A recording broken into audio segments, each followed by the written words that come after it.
SIL, il Servizio Inserimento Lavorativo, si occupa di tutto il territorio da San Michele a Cavallino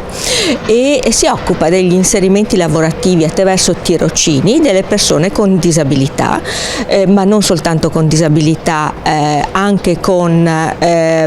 fragilità, persone con problemi di dipendenza e persone ancora con problemi invece psichici. Il ruolo del SIL per quanto ci riguarda è proprio quello di far incontrare le difficoltà e le fragilità di queste persone che normalmente incontrerebbero problemi nell'essere inserite direttamente in aziende, nel permettere loro di fare delle esperienze che possano in qualche modo prepararli eventualmente al mondo del lavoro o che siano facilitanti rispetto ad esperienze di socializzazione, dello stare insieme, per dare l'importanza della dignità e dell'adultità anche delle persone fragili, che possono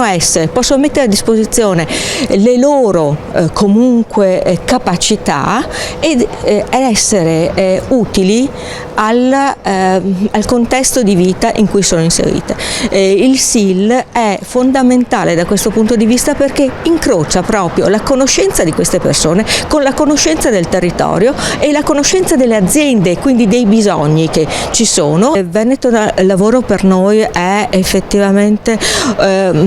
un punto luce, fra virgolette, e ci interfacciamo con loro proprio per quanto riguarda la disponibilità e la messa insieme, diciamo, delle persone e delle esigenze complessive che ci sono. Veneto Lavoro è fondamentale anche perché ci permette di dare